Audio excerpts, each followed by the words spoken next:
Bom dia a todos meus amigos ouvintes do vlog do Conde Lope de la Villanueva. Nada mais assustador quando nós percebemos o destino trágico e final do protestantismo brasileiro, e em particular dos chamados setores neopentecostais, que esses segmentos são uma coleção tão inumerável de contradições heréticas, como também eles acabam ressuscitando velhas heresias que já foram combatidas pela igreja e que de fato nunca foram aceitas nem mesmo pelos fundadores da Reforma Protestante, entre os quais Lutero e Calvino.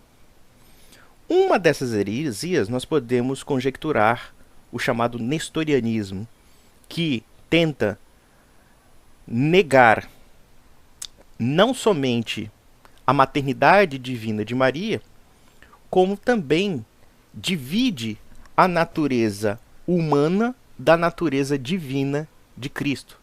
É como se Cristo, enquanto pessoa, tivesse duas naturezas separadas e não duas naturezas unidas numa mesma pessoa.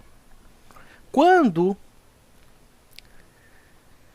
a Sagrada Escritura, como também a Igreja, afirmam que Maria é mãe de Deus, é uma mera conexão lógica.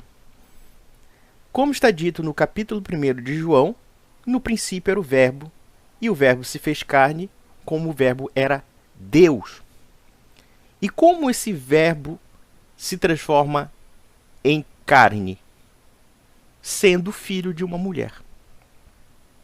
Ou seja, Deus, na pessoa de Jesus Cristo, se faz filho de uma mulher. Isso não quer dizer que Deus foi originado do ventre de Maria, mas sim que Deus se faz filho em Maria. Isso é uma questão evidente. Se Jesus Cristo tem a natureza humana e a natureza divina, numa mesma pessoa, a união hipostática, como se fala no sentido teológico, por outro lado, então podemos deduzir que, como homem e como Deus, Cristo é filho de Maria. A não ser que você afirme que Cristo pode ser filho e não ser filho ao mesmo tempo. Ou então você vai cair na falácia do adocionismo, que afirmava que Cristo, quando surgiu no ventre de Maria, não era necessariamente Deus, mas sim se tornou Deus a partir do influxo do Espírito Santo. Mas, por outro lado, se nós temos a questão do nestorianismo sendo ressuscitado por um bando de débeis mentais, analfabetos funcionais, que não conhecem o mínimo de teologia, não estudaram nenhum debate teológico no âmbito da patrística, ou pelo menos não conhecem a história das heresias, por outro lado, nós temos aquela velha questão de quererem negar a Imaculada Concepção de Maria. Malgrado você perceber um bando de idiotas que ainda repetem coisas que já foram refutadas pela igreja há pelo menos uns 1500 anos, ou 1700 anos, ainda tem gente afirmando que Maria era pecadora. Para que um idiota afirme isso, ele também tem que afirmar que Cristo enquanto homem era pecador. Se você está afirmando que Cristo enquanto homem é pecador, então você está dizendo que Deus é pecador. Porque se existe a natureza humana e a natureza divina, unida numa mesma pessoa, eles são indissociáveis. Cristo, de fato, agiu como todos os seres humanos, mas ele é um ser humano especial, porque ele é divino. Agora, se o sujeito chega ao ponto de dizer que o lado humano de Cristo é pecador, então você já negou a perfectibilidade do próprio Cristo. Para você afirmar que Cristo pode ser tendente à imperfeição, eu que te pergunto, o que prevalece, a natureza humana ou a natureza divina de Cristo? Porque ao afirmar isso, você está afirmando que essas duas naturezas não têm unidade na pessoa. Você comete heresia do mesmo jeito. E já voltando sobre a Virgem Maria, para que Jesus Cristo tivesse a pureza, não somente da sua divindade, como também da sua humanidade, é preciso que Maria também tenha essa pureza. Maria, segundo o Evangelho, é cheia de graça. E ela é cheia de graça justamente porque ela tem uma missão em torno da salvação. Na cabeça de certos débeis mentais sequelados, parte-se do pressuposto de que Maria é uma mera incubadeira. Jesus Cristo, na verdade, usou Maria e como se a tivesse descartado. Isso é tão abjeto, é de tão baixo nível intelectual, que só uma pessoa que perdeu totalmente a fé ou que não tem a menor consciência da dimensão da fé possa reduzir a Virgem Maria num propósito de salvar a humanidade. E vamos fazer um paralelo entre as duas mulheres. No capítulo de Gênesis você tem aquela cena em que Deus afirma que haverá uma inimizade entre a mulher e a serpente. Qual é o significado mais abrangente dessa inimizade, senão a própria Virgem Maria? Se Eva nos fez perder a salvação, a nova Eva nos fez redimir.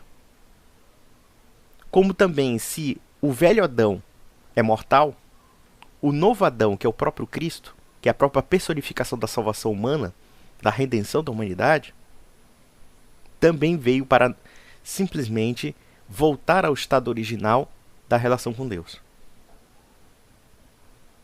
O que esses idiotas não percebem é que quando Maria surgiu, já estava predestinada a essa missão. E quem, de fato, foi predestinado a isso, não pode ser uma pessoa comum. Maria não é uma figura ocasional que foi escolhida como bem me quer, mal me quer, bem me quer, mal quer. Não. Maria surge justamente como um cumprimento profético e como cumprimento providencial das Escrituras. Ou seja, nos dar o Messias e ser a porta da salvação. E observem o quanto os protestantes maliciosos, e eu não preciso nem dizer o nome de um deles, café bom, que a Igreja Católica, longe de centralizar em Maria, na verdade, o elemento central da salvação é Cristo. Será que esses idiotas protestantes não sabem que na Santa Missa nós nos reunimos para assistir à presença real de Cristo na Eucaristia? Será que a gente precisa explicar teologia? Será que a gente precisa explicar o que é a liturgia católica para esses débeis mentais? E observem, a Virgem Maria não foi preservada do pecado original por ela própria, mas pela fundamentação e pela missão que foi predestinada a ela. Ou seja, pelos merecimentos de Cristo, pelos merecimentos do próprio Deus, ela era cheia de graça. Porque por ela própria não se salvaria. Mas por Cristo, por Deus, que a escolheu como mãe de seu filho, ela teve esses merecimentos. E os evangélicos, de uma forma muito relapsa, citam que todos estão destituídos da glória de Deus. Observem que quando nós falamos aqui todos, nós não estamos dizendo necessariamente que não haja exceções. Nós estamos dizendo que a natureza humana em si mesma é pecadora. Mas a Sagrada Escritura admite exceções, como a tradição admite exceções. E uma delas é a própria Virgem Maria. Pela missão incomum, pela missão salvífica de redenção da humanidade. Desafiando o idiota que não entendeu o que eu estou dizendo, já que eu estou desenhando, já que eu estou pintando, já que eu estou rabiscando, que nem uma criancinha de 6 anos. Se você afirma que Maria é pecadora, então você vai ter que afirmar que Jesus é pecador, ou que a natureza humana de Cristo é pecadora. Se você afirma que a natureza humana de Cristo é pecadora, então você está negando um atributo da divindade de Cristo, porque a divindade de Cristo se revela não somente na sua natureza divina, como também na sua natureza humana. A perfectibilidade de Cristo é essencial em sua pessoa. Porque se o verbo se faz carne, então você não pode dizer que a carne em si é má, ou que a carne em si é pecadora. A não ser que você cometa, claro, inúmeras e mais inúmeras e inúmeras heresias. Quem nega que Maria é mãe de Deus está de alguma forma negando a divindade de Cristo. Porque Cristo se faz divino com o filho de Maria, já se fazendo carne. Como também quem está negando a isenção de Maria do pecado original estará afirmando também que Cristo é pecador. Isso que nós temos que entender. E alguém poderia dizer, mas isso também não poderia gerar um problema, uma vez que Maria também foi gerada por outras pessoas e essas pessoas também não seriam isentas do pecado original? A resposta é não. Por quê? Porque a missão é de Maria, não de seus ancestrais. Se Maria é cheia de graça, se Maria é aquela mulher em Apocalipse 12, uma mulher vestida de sol, com uma coroa e 12 estrelas, e nós temos que entender que essas 12 estrelas podem ser tanto os 12 apóstolos, como também as 12 tribos de Israel, uma vez que, como já dizia a velha profecia, a salvação provém dos judeus. Então Maria é essa canalização da salvação da humanidade através de um ventre judaico. É isso que nós temos que entender. E detalhe, leiam todo o capítulo de Apocalipse 12 e vocês vão perceber que o filho que nasce desta mulher, nós temos que entender que toda a trajetória que está explicada em Apocalipse 12 é basicamente a reprodução de Lucas. De que a Virgem Maria teve todo o tipo de sacrifício para ter um filho divino. E vamos repetir mais uma vez capítulo 1 de Lucas, quando Isabel reconhece, cheia do Espírito Santo, ou seja, o Espírito Santo revela a ela, mãe do meu Senhor. Aí os bobocas começam a dizer, onde é que está no hebraico, onde é que está no aramaico, e não sei o quê.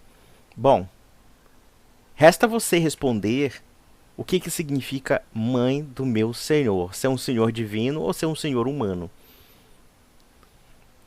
Senhor está usado aí como Deus. E vamos ainda ressaltar o parentesco. Mãe do meu Senhor, mãe do meu Deus. Mas protestante, quando é esfregado na cara com as escrituras, ele precisa adulterar as escrituras. Ele precisa inventar um argumentozinho porque ele não quer aceitar a verdade. O próprio Irineu de León, no livro chamado Diversos Hereses, se não me engano foi ele, posso estar errado, afirmava que quando os hereges eram contraditários na própria escritura, eles adulteravam as escrituras ou o sentido da interpretação das escrituras. É o que muitos desses palhaços fazem. Então, eu já não preciso mais explicar nada sobre a minha pequena aula de marianismo, né? De mariologia e de cristologia. Então, hereges, comportem-se, porque, basicamente, a Sagrada Escritura não está com vocês.